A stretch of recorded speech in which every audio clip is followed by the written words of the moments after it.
Hello students, আমি মিঠুন রায়। আশা করি সবাই ভালো আছো। আজ আমরা সপ্তম শ্রেণীর একটি নতুন চ্যাপ্টার ইলেকট্রিসিটি, এই চ্যাপ্টারের সমস্ত বিষয় আমরা খুব ভালোভাবে জানব এবং এই চ্যাপ্টারে আমরা যে বিষয়গুলো আমরা অবগত হতে চলেছি সেই বিষয়গুলো একটু এক নজরে দেখে নেওয়া যাক।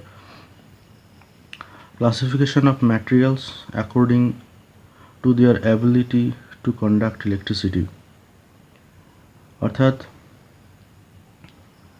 ম্যাটেরিয়ালসের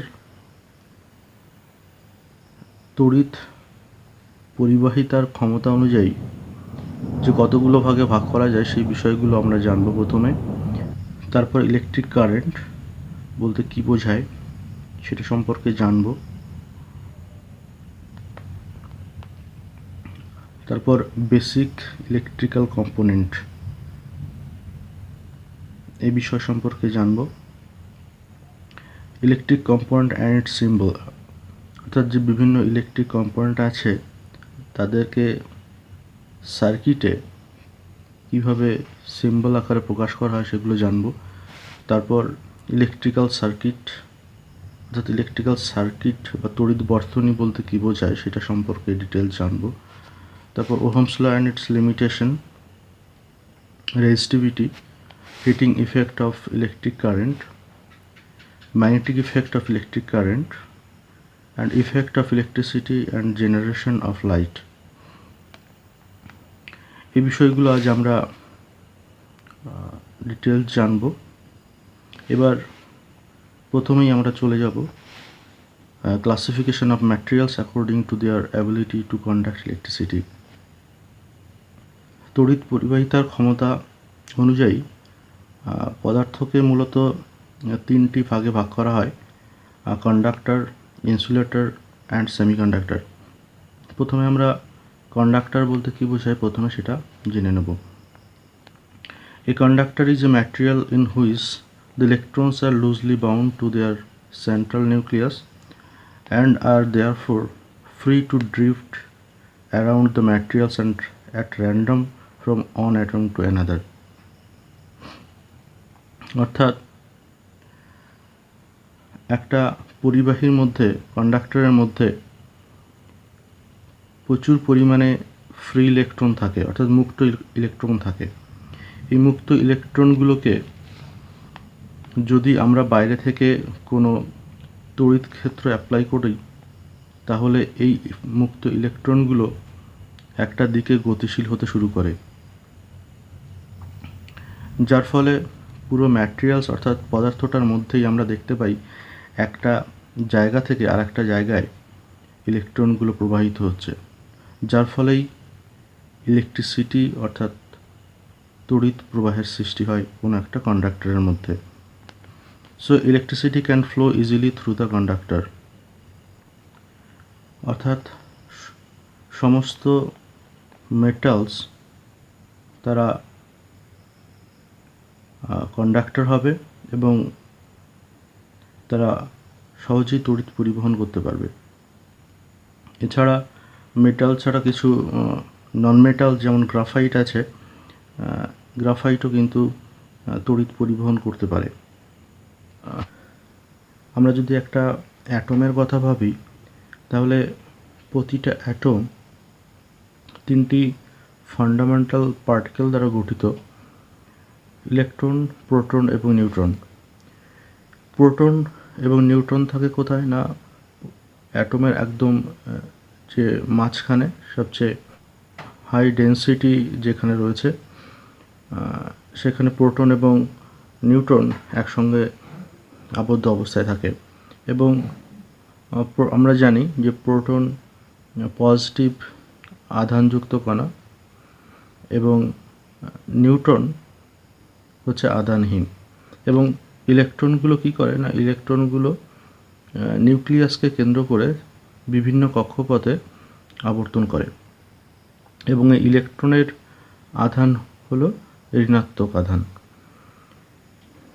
এবার এগুলো আমরা শিখেছি যে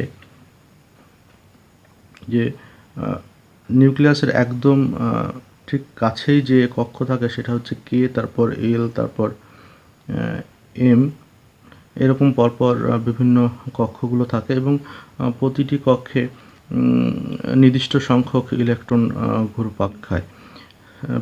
এটা আমরা 2 × n² এই ফর্মুলার মাধ্যমে সহজে বার করতে পারি। প্রথম কক্ষে n=1 দুটো থাকবে এবং দ্বিতীয় কক্ষে n=2 8টা থাকবে। এইভাবে বিভিন্ন কক্ষপথে ইলেকট্রনগুলো অবস্থান করে। এবং এক্ষেত্রে আর একটা জিনিস তোমরা নিশ্চয়ই জানো যে একটা অ্যাটম নিস্তড়িত হয়, তার কারণ হচ্ছে একটা অ্যাটমের নিউক্লিয়াসে যতগুলো প্রোটন থাকে সেই নিউক্লিয়াসের ঠিক বাইরে ঠিক ততগুলো সংখ্যক ইলেকট্রন থাকে।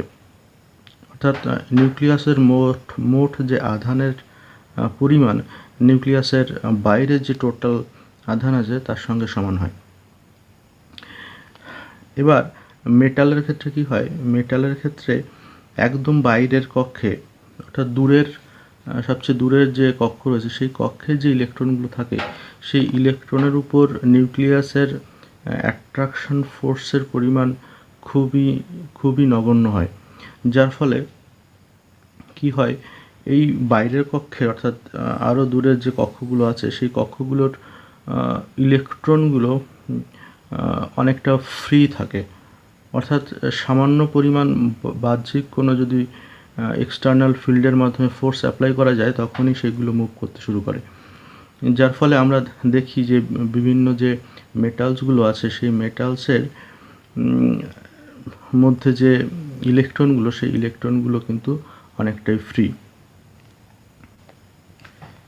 এবার আমরা ইনসুলেটর সম্পর্কে জানব। ইনসুলেটর কাকে বলে দেখি। An insulator is a material in which the outer electrons are tightly bound to the nucleus so that there are no free electrons to move around the materials. অর্থাৎ যেটা বলছিলাম যে যখন কোনো একটা অ্যাটমের বাইরের কক্ষের ইলেকট্রনগুলো যখন নিউক্লিয়াস দ্বারা টাইটলি বাউন্ড যখন থাকবে, সেই টাইটলি বাউন্ড ইলেকট্রনগুলো কিন্তু বাইরে থেকে ইলেকট্রিক ফিল্ড যদি আমরা অ্যাপ্লাই করে তাকে ফোর্স প্রয়োগ করি বা ফোর্স অ্যাপ্লাই করি, তাহলে কি হবে, সেই ইলেকট্রনগুলো কিন্তু মুভ করতে পারবে না। যদি বাইরের ইলেকট্রনগুলো যদি লুজলি বাউন্ড থাকে তখনই কিন্তু বাইরে থেকে ফিল্ড অ্যাপ্লাই করলে তখন কিন্তু তারা মুভ করতে শুরু করে, যার ফলে আমরা দেখি যে একটা ইনসুলেটরের ক্ষেত্রে তার যে ইলেকট্রনসগুলো রয়েছে সেগুলো কিন্তু ফ্রি হতে পারে না, যার ফলে আমরা দেখতে পাই যে খুবই সামান্য পরিমাণে তড়িৎ প্রবাহ ইনসুলেটরের মধ্য দিয়ে দেখা যায়। কিন্তু কন্ডাক্টরের ক্ষেত্রে আমরা কিন্তু একটা হিউজ মানের কারেন্ট সেক্ষেত্রে ফ্লো হতে পারে, তার কারণ হচ্ছে কন্ডাক্টরের মধ্যে অনেক ফ্রি ইলেকট্রন থাকে। হ্যাঁ, এবার ইনসুলেটরের যদি কিছু এক্সাম্পলের কথা বলি, এক্সাম্পলগুলো হলো প্লাস্টিক্স, উডস, গ্লাস, এগুলো হচ্ছে সবই ইনসুলেটর, অর্থাৎ এইগুলো কিন্তু তড়িৎ পরিবহনে সক্ষম নয়।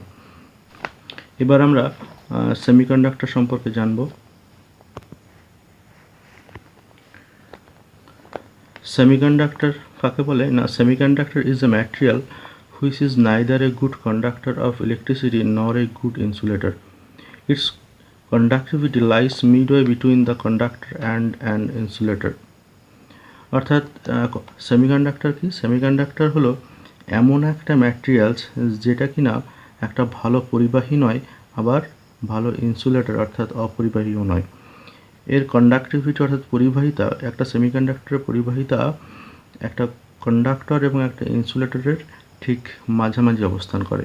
এবং এর কিছু এক্সাম্পল যদি আমরা দেখি তাহলে দেখব যে জার্মেনিয়াম এবং সিলিকন এই ধরনের যে ম্যাটেরিয়ালসগুলো আছে এগুলো হচ্ছে এক একটা সেমিকন্ডাক্টর।